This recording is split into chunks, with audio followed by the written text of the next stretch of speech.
오늘 우리에게 주신 하나님 말씀은 출애굽기 36장 1절로 7절이 되겠습니다. 구약성경 138페이지 출애굽기 36장 1절로 7절을 봉독하시면서 하나님의 음성으로 받으실 수 있도록 합니다. 봅시다. 보살렐과 오야베와 마음이 지혜로운 사람 여호와께서 저주와 통명을 부사 성소를 모든 은혜를 발전하게 하는 자들로 여호와께서 성소를 하시니라. 모세가 보살렐과 마음이 지혜로운 사람 마음이 여호와께로 지혜롭고 와서 의를 하려고 마음에 원하는 모든 자들로 그들이 이스라엘 자손의 성소 것을 만들기 위하여 가져온 예물에서 만드니라. 그러나 백성이 아침마다 자원하는 예물을 전하여 가져왔으므로 성소의 모든 예물은 지혜로운 각기 하나님의 중심으로 되어서 모세의 백성이 가져오므로 여호와께서 명령하시기를 수행하옵니이다. 모세가 명령을 집중에 구하여 이르되 남녀를 만나고 성소의 예물을 다시 만들지 말라. 백성이 가져오기를 그치니 이제로가 모든 일에 응답하여 사성이 있었더라. 주간 잘 지내셨어요? 오늘 또 주시는 말씀을 잘 받고 새기셔서 새로운 한 주도 넉넉히 또 승리하시기를 주의 이름으로 축복을 드립니다. 여러분 코로나 4단계 됐죠? 어떻게 교회 오시는 게 겁이 안 났어요? 겁나서 못 오는 사람도 있는 것 같은데 코로나 이제 4단계 되니까 소상공인 중에 한 사람 이제 인터뷰가 나왔는데 이제 좀 잠잠해지면은 이제 좀 그나마 나아질까 했는데 4단계로 이제 격상이 되니까 이제 자기는 이제 어찌해야 될까를 모르겠다. 코로나의 어떤 이런 어려움들을 소상공인들에게 책임을 전가하지 말고 국가가 뭔가 좀 책임 있는 자세를 취해달라 하는 그런 인터뷰하는 것을 봤어요. 그번에 한미아 집사 말했던 것처럼 이제 4단계 되면 비대면 예배 아마 이야기를 할 거예요. 여러분 다음 주에 올 거예요? 안 올 거예요? 비대면 하면 안 와야 되잖아요. 국가의 어떤 그런 권고에 반하는 행동 아니에요? 어떻게 해야 합니까? 우리는 교회 다니는 것하고 신앙이 제대로 세워져 있는 것하고는 다른 것 같아요. 교회 다닌다고 신앙이 제대로 형성되지 않은 사람도 많은 것 같아요. 그러니까 여러분 교회 다니는 것을 가지고 내가 신앙생활 잘하고 있다 그렇게 생각하시면 돼요.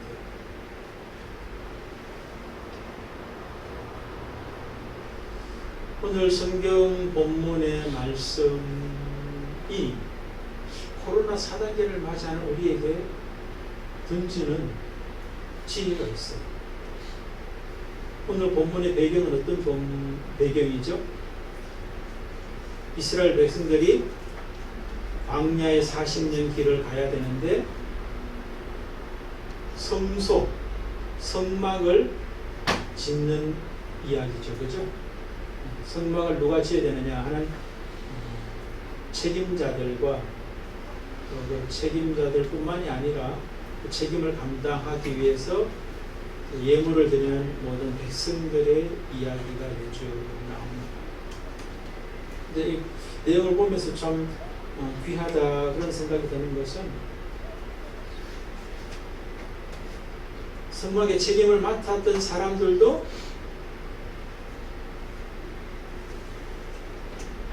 단순히 책임만 감당하고자 하는 사람들이 아니라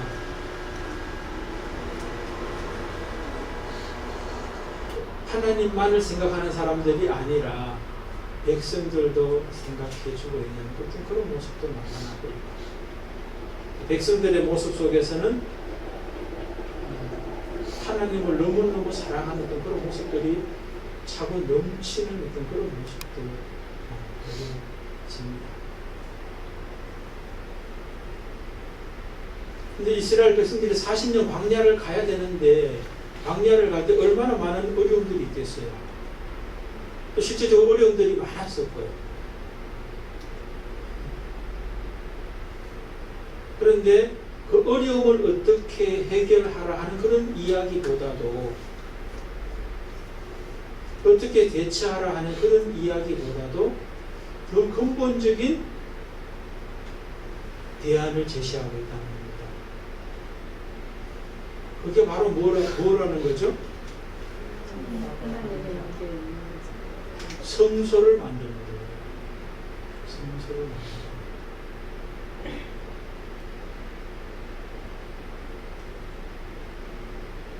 그래서 오늘 본문을 근거로 제가 제목을 성민, 더불어 성소를 만드는 사람들, 그렇게 붙여봤어요. 여기에서 성민이라고 하는 말의 정의는 거룩한 백성이라는 뜻이고요. 그러니까 성민은 누구냐? 거룩한 백성. 하나님의 백성은 더불어 성소를 만드는 사람들이다. 한마디로 말하면 뭐요? 예배 공동체를 만드는 사람들이다. 이렇게 말씀드릴 수가 있어요. 그게 결론이에요. 제목 속에 결론이 나와 있습니다. 그런데 그 결론에 이르기까지는 우리가 살펴봐야 될 것이 몇 가지가 있는데, 왜 성민이어야 하느냐는 거예요. 왜 성민이어야 하느냐. 두 번째, 성민은 또 어떻게 될 수 있는가? 누가 또 성민인가?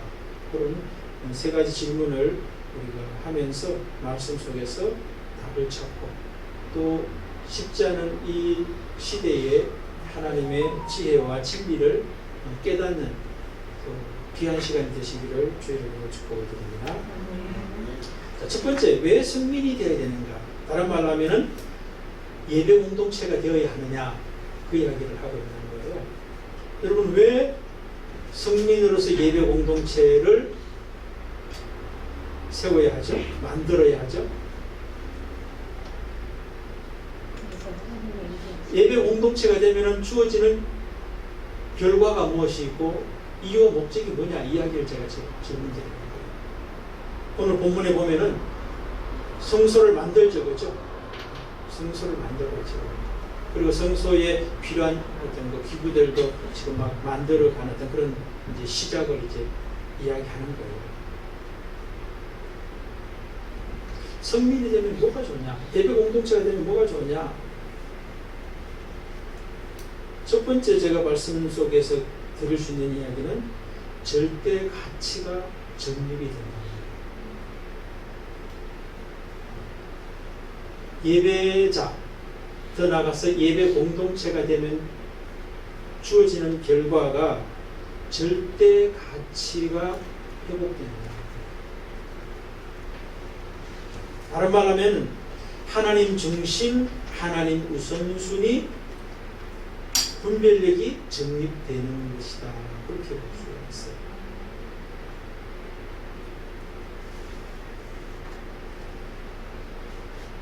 절대가치, 하나님 중심, 우선순위, 분별력이 정립이 되면 주어지는 것이 또 어떤 것이 있길래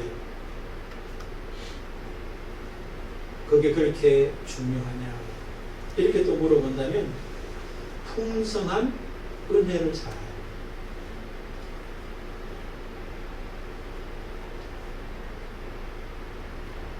풍성한 은혜. 오늘 본문 속에 보면은 풍성한 은혜를 사는 모습들이 보이죠, 그렇죠? 지도자들도 버살렛, 오홀리아 같은 사람, 또 마음이 지혜로운 사람, 이런 사람들이 어떤 사람이냐? 여호와께서 지혜와 총명을 부어사 성소에 쓸 모든 일을 할 줄 알게 하신 자들은 모두 여호와께서 명령하신 대로 할 것이다. 그 다음에 또 백성들이 어떻습니까? 3절 같은 경우 보면은 그들이 이스라엘 자손의 성소의 모든 것을 만들기 위하여 가져온 예물을 모세에게 받으니라. 그러나 백성이 아침마다 자원하는 예물을 연하여 가져왔으므로 성소의 모든 일을 하는 지혜로운 자들이 각기 하는 일을 중지하고 와서 5절 모세에게 말하이르되 백성이 너무 많이 가져오므로 여호와께서 명령하신 일에 쓰기에 남음이 있나이다. 그 다음에 7절도 보십시오. 있는 재료가 모든 일을 하기에 넉넉하여 남음이 있었더라. 이렇게 은혜로 풍성함으로 삶을 살아요. 근데 그 전제가 뭐라는 거예요? 절대 가치가, 절대 은혜가 있는 사람들이라고 하는 거죠. 누가? 성민이, 거룩한 백성. 교회 다니는 사람 아닙니다. 하나님의 백성이 된 사람이 은혜를 살게 돼요. 왜? 하나님이 절대 가치고 기준이기 때문에.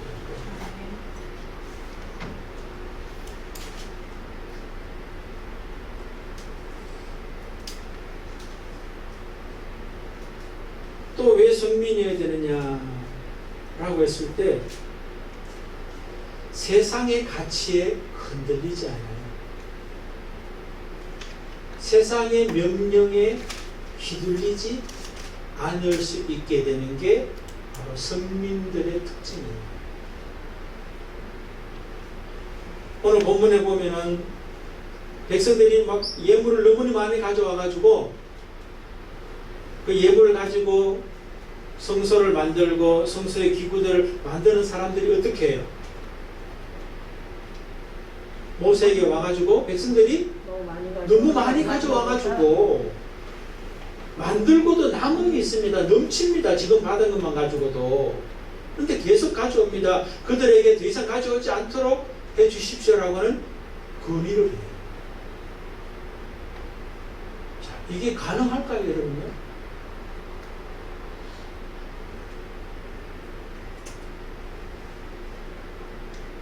세상의 가치에 휘둘리지 않을 수 있겠냐는 거예요. 만약에 여러분들에게 오늘 예배 안 오면 돈 100만원, 100만원도 아니야. 5만원, 5만원 준다. 그럼 여러분 어떻게 하겠어요? 예배 안 오면 5만원 지급하겠다, 국가에서. 그럼 어떻게 할 거예요? 이게 웃을 일이 아니에요. 아마 안 오는 사람 분명히 있을 거예요. 5만원 받으러.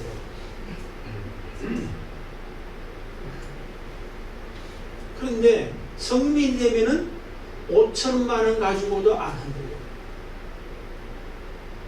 아니, 생명을 달라 해도 흔들리지 않아요. 그만큼 뭐예요? 그 속에 절대 가치와 기준과 우선순위와 분별력이, 중심이 딱 잡혀 있는 거예요. 누가? 성민이. 그래서 성민 되는 게 그렇게 귀하고 값진 거예요.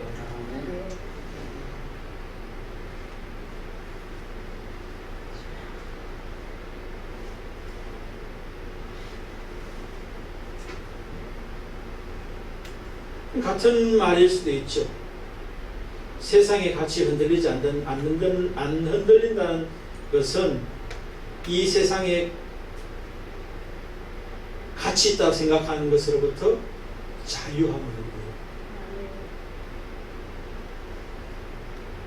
저도 좀 생각해 봐야 될 것 같아요. 만약에 목회 안 하고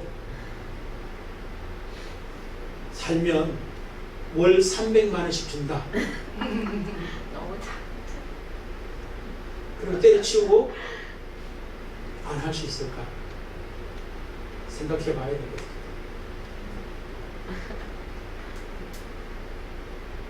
근데 그런 사람은 불행한 사람이에요.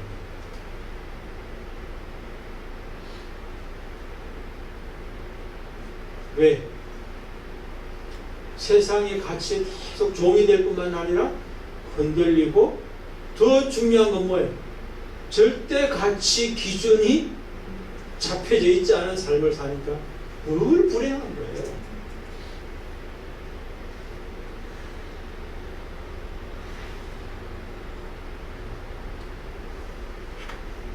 그럼 이제 결론 내립시다.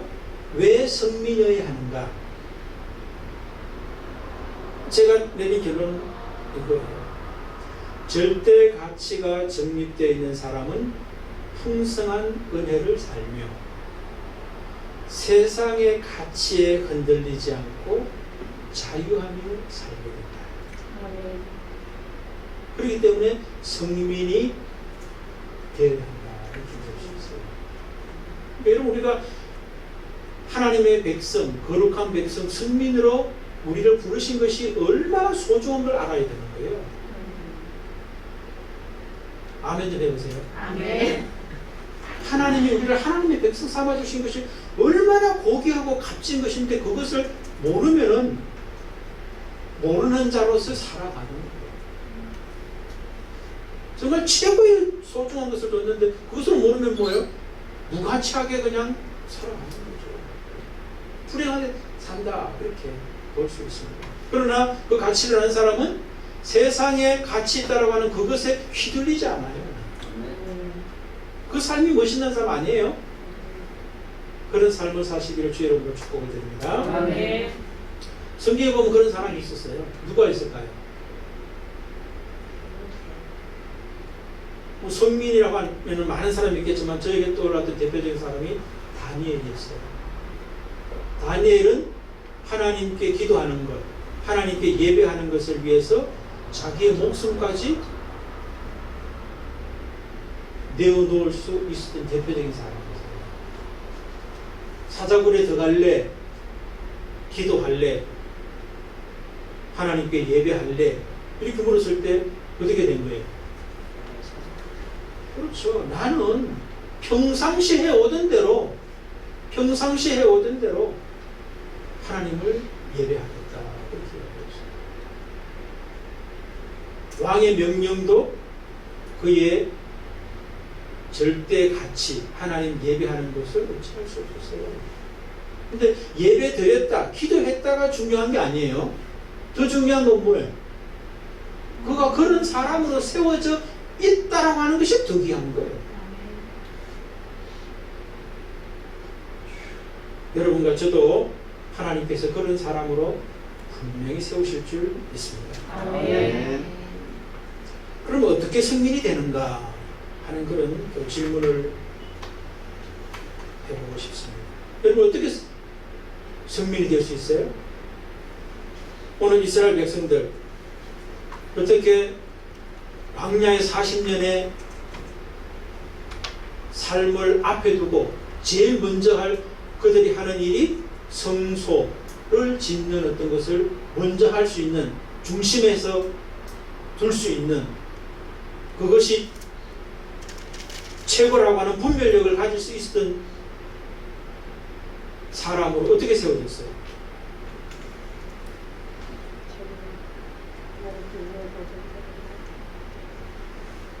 일차는 하나님의 은혜를 알아야 돼요. 하나님의 은혜를 알아야 돼요. 오늘 뭐 지도자나 백성들이나 전부 다 뭐예요? 하나님께서 지혜도 주셨고 총명도 주셨고 그들에게 드릴 수 있는 물질도 주신 그 모든 것이 다 뭐예요? 하나님의 은혜랍니다. 그것을 알았기 때문에 뭐예요? 달라 하는 것, 필요에 꼭 맞춰가지고 드리는 것이 아니라 뭐예요? 필요보다도 넘치게 되는 그 자체가 뭐예요? 하나님의 은혜를 알았기 때문에 넘치게 드리는 거예요. 어떤 사람은 11조 하면은 계산을 한다고 그 그러더라고요. 계산해야겠지 또. 그런 사람 11조 하지 마세요. 그 11조 아니에요. 아시겠어요? 모든 것이 하나님의 은혜라는 것을 인정하는 표현이 11조예요. 근데 계산해 가져간다. 그 11조 의미와 목적하고 안 맞거든요. 전 여러분들 축복합니다. 10의 9조 내는 사람이 되시길 축복합니다. 10의 9조, 10의 1조만 가지고도 여러분이 넉넉히 생활하고도 남는 사람이 되셔야 돼요.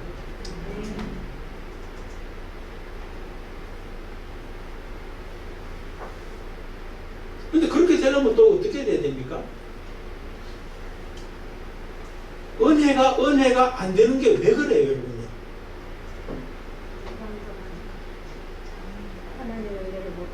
자기가 은혜 받을 자라고 하는 것을 아는 사람은 은혜가 안 돼요. 은혜가 아니라 당연한 거야, 그건.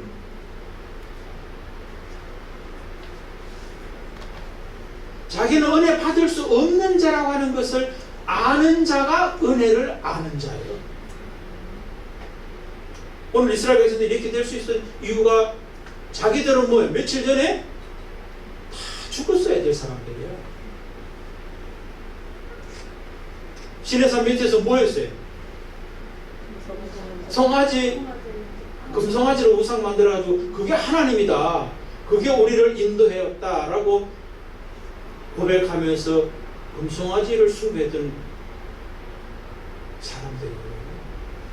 근데 모세의 중보를 통해서 이들이 살림을 받았죠. 그러나 살림을 받았다고 해서 아무 일 없었던 건 아니에요. 3,000명이 죽임을 당했어요. 하나님께 선자가 누구냐라고 하는 모세가 명령을 내렸더니 레위 지파들이 왔어요. 그래서 그들에게 뭐예요? 우상 숭배한 자들을 죽이라고 그러는데 레위 지파가 죽이는데 사람이 다른 사람 죽이는 게 아니더라고요. 성경에 보니까 자기 형제와 가족들을 죽이더라고요. 만약 여러분들이 하나님 앞에 선자 나와라 해서 칼을 줬어요. 그럼 누구 죽이겠어요? 자기 가족과 형제는 빼고 다른 우상 숭배한 사람을 죽이겠지. 그런데 레위 지파 사람들은 자기 가족들과 자기 형제들을 죽여요. 그런데 그 사람이 3,000명이에요. 근데 하나님께서 그 정도를 가지고 수용하세요, 이제. 그래서 나머지는 다 살려주시는데, 그 레위지파가 진짜 레위지파다운 모습인 것 같아요. 하나님의 선택받은 지파로서 자기가 희생한 거 아니에요. 자기 가족과 형제를 죽여서 3,000명에 해당되는 숫자입니다. 하나님이 용서를 받아서 이제 모든 사람들이 뭐예요? 다 살게 됩니다. 그러니까 이게 어떻게 된 거예요? 나는 죽을 자였는데 살림을 받았으니까 살려주신 하나님의 은혜가 있고 레위 지파의 도움이 있었으니 얼마나 감격스러운 거예요. 내가 가지고 있는 생명, 내가 가지고 있는 모든 소유, 이게 무슨 소용이 있어요? 전부 다 하나님의 은혜지. 그러니까 넘치게 돼요.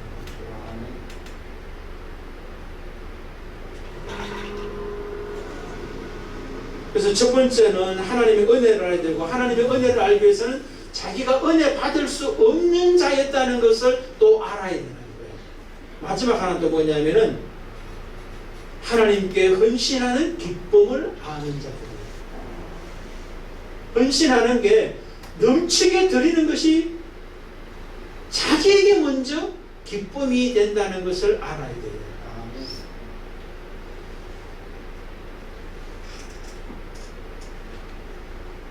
그런데 그런 사람을 하나님이 그렇게 만들어요. 내가 그렇게 되는 것이 아니라 하나님이 그런 사람으로 만들어가요. 그러니까 어떻게 승민이 되느냐? 하나님이 만들어가요. 어떤 사람으로? 하나님의 은혜를 아는 자로, 내 자신은 은혜 받을 수 없는 자라는 것을 아는 자로 드리는 것이 기쁨이라는 것을 아는 자. 하나님의 아들. 우리가 마태복음 13장에 보면은 천국 비유 나오죠. 그죠? 천국 비유 중에 첫 번째가 씨를 뿌리는 사람의 이야기가 나옵니다. 씨 뿌리는 비유 아닙니다. 씨 뿌리는 사람의 비유예요. 그러니까 씨 뿌리는 사람이 여기서 누구를 말하는 거예요? 하나님을 말씀하는 거예요. 씨가 뭡니까? 하나님의 말씀이죠. 그죠? 하나님의 말씀을 하나님이 뿌리시는데 사람들이 네 종류가 있어요. 첫 번째는 뭐죠? 길가 밭과 같은 사람이고, 두 번째는 돌짝밭과 같은 사람이고, 세 번째는 가시밭과 같은 사람이고, 네 번째는 옥토, 좋은 땅과 같은 사람이다. 그렇게 얘기합니다. 하나님은 하나님의 말씀이 씨앗을 모두에게 뿌리죠. 그죠? 길가밭 같은 사람에게도 뿌리고, 두 번째, 세 번째 다 뿌리고. 이 말씀이 뭐겠어요? 만약에 여러분들이 농부를 하면 길가에 뿌려요, 안 뿌려요?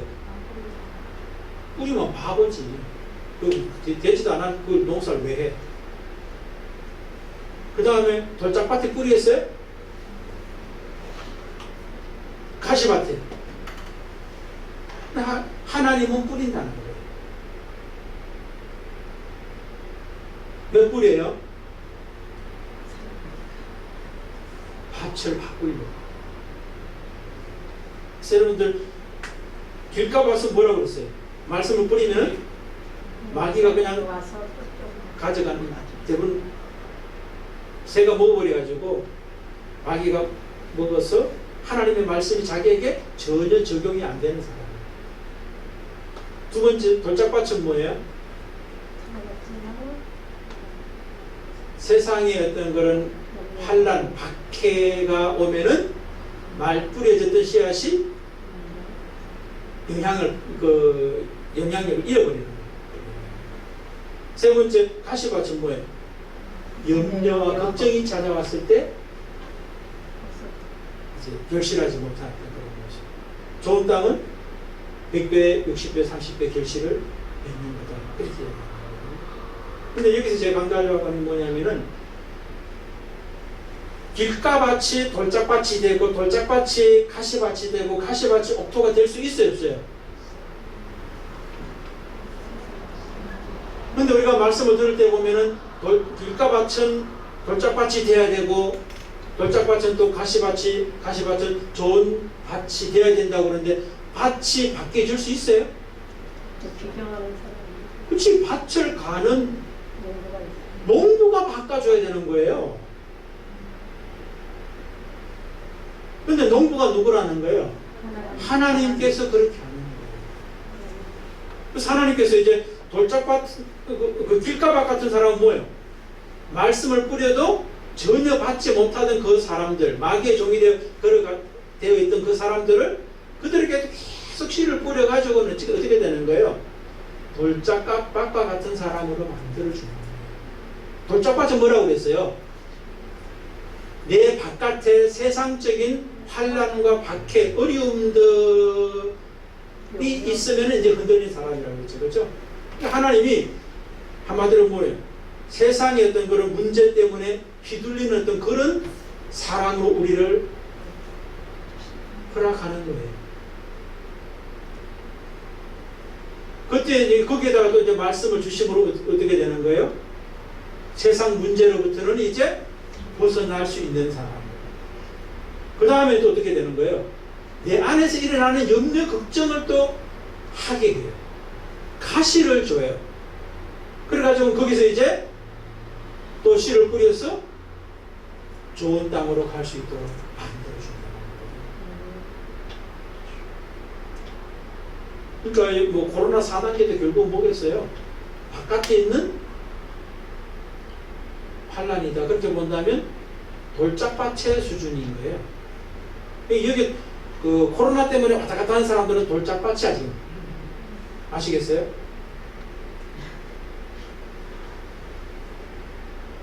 그것이 문제가 안 되는 사람이 가시밭이에요. 이 사람에게 문제는 뭐예요? 바깥에 주어지는 문제가 안 되고 내 안에서 일어나는 염려, 걱정 때문에 문제가 되는 사람들이 가시밭이에요. 근데 그것조차도 문제가 안 되는 사람이 뭐예요? 좋은 땅인 거예요. 결국 뭐예요? 말씀의 통치, 하나님의 통치, 하나님 우선주의 중심이 바로 잡혀있는 사람인 거예요. 그러니까 마귀의 작전에 뭐의 온갖 계략에도 흔들리지 않고 바깥의 문제도 문제가 안 되고 내 안에 일어나는 염려 걱정도 문제가 안 되는 사람. 없는 게 아니에요. 있어도 문제가 안 되는 사람이 좋은 땅인데 그 땅으로 이끌어가는 분이 하나님께서 이끌어간다. 그렇게 말씀합니다. 그러니까 여러분도 지금 뭐예요?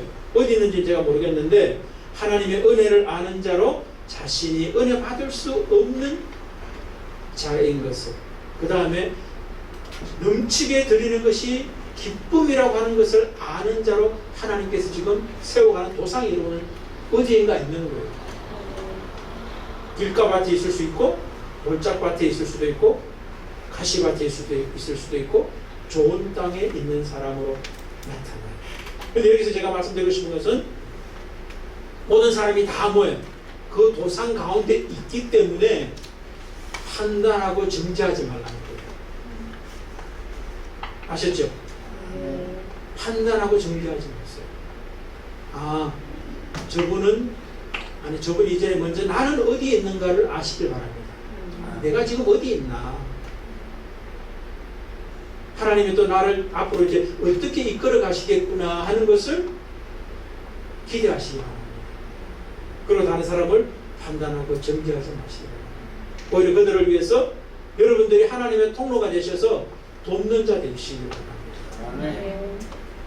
돌짝밭에 있는 사람은 가시밭으로 갈 수 있도록 도와주라. 세 번째, 누가 성민인가? 누가 성민인가? 오늘 성민으로 나타났던 많은 사람들을 보면서 공통점이 있더라고요. 오늘 부살렐도 있고 오홀리압도 있고 모세도 있고 마음에 자원하는 사람들도 있고 또 자원하의 예물을 넘치게 가져오는 백성들, 이 사람들 공통점이 있더라고요. 딱 보니까. 그러니까 부살렐이라고 하는 사람은 어떤 사람인가? 뭐 그의 어떤 직명이 여러 가지가 있지만 그 이름 자체에서 보니까 하나님의 건을, 하나님의 보호라고 하는 이름의 뜻이 있어요. 오홀리압, 아버지는 나의 장막이시다. 비슷한 말이죠, 그죠? 하나님은 나의 건을 보호다. 아버지가 결국 하나님이잖아요. 하나님은 나의 장막이시다, 집이시다 라고 하는 이름을 가지고 있는 사람이 오홀리압이에요. 모세는 뭐죠? 그렇지, 물에서 건져냈다. 하나님이 건져주셨다. 그 다음에 마음에 자원하는 사람들은 또 어떤 모습이 있어요? 은혜를 받은 것보다, 받은 것도 받은 것이지만 받은 것을 알고 자원하는 어떤 그런 모습들을 우리가 볼 수 있죠.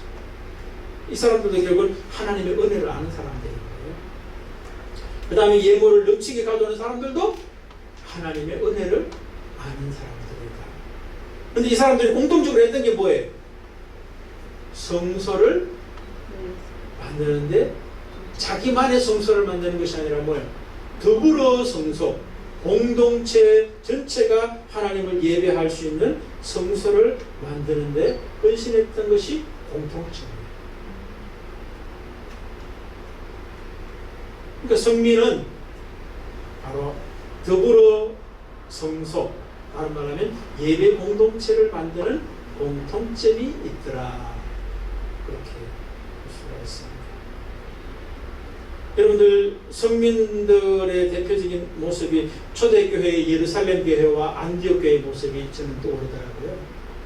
예루살렘 교회의 예배 공동체의 모습, 주일만이 아니죠, 그렇죠? 공동체로 모이는 어떤 그런 대예배 공동체도 있지만 각 가정에 돌아갔을 때는 가정에서 또 소예배 공동체가 날마다 있었던 모습이 예루살렘 교회예요. 안디옥 교회, 안디옥 교회도 마찬가지예요. 그들은 뭐 어떤 사람들이에요? 서대반 사건으로 말미암아 다 쫓겨났던 사람들이죠, 그죠?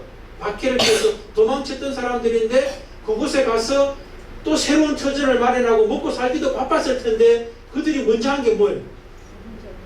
안디옥 교회를 세우고 그들이 주변 사람들로부터 그리스도인이다, 하나님의 백성이다, 그리스도의 사람이라고 하는 이야기를 들을 수 있는 사람으로 세워져 있는 것입니다. 결국 그게 뭐겠어요?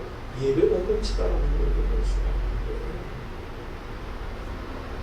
여러분, 우리 삶의 자리에서 쉽지 않죠. 어려워요. 개인적으로도 어렵고 국가적으로도 어렵고 세계적으로도 쉽지 않습니다. 그런데 여러분 잊지 마십시오. 앞으로 가면 갈수록 더 어려워져요.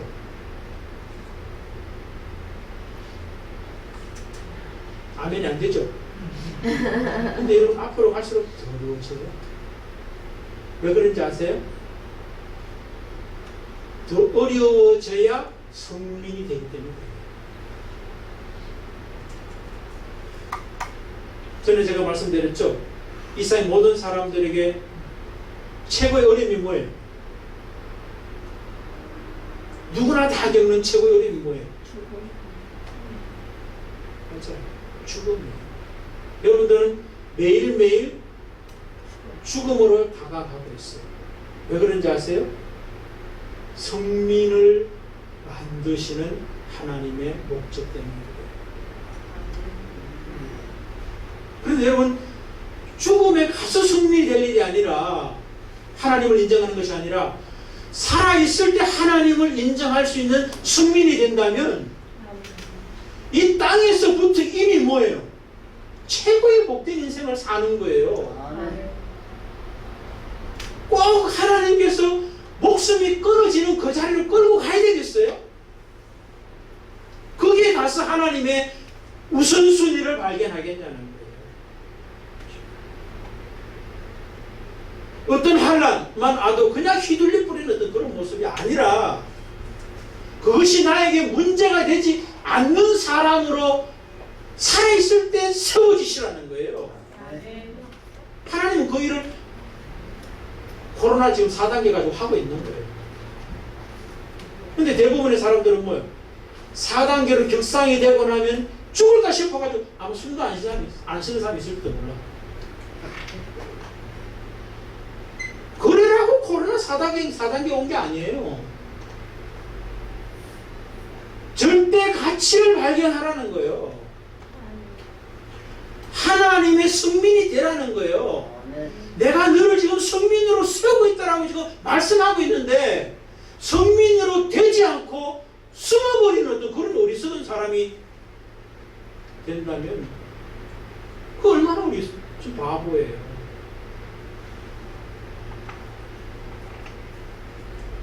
여러분이나 저나 성민이 되셔서 더불어 성소, 예배 공동체를 만드시는 자 되셔서 절대 가치를 알고 풍성한 은혜를 사시고 세상의 상대적 가치에 휘둘리지 않는 여러분 되시고 우리 공동체가 되시기를 주 이름으로 축복을 드립니다. 아멘.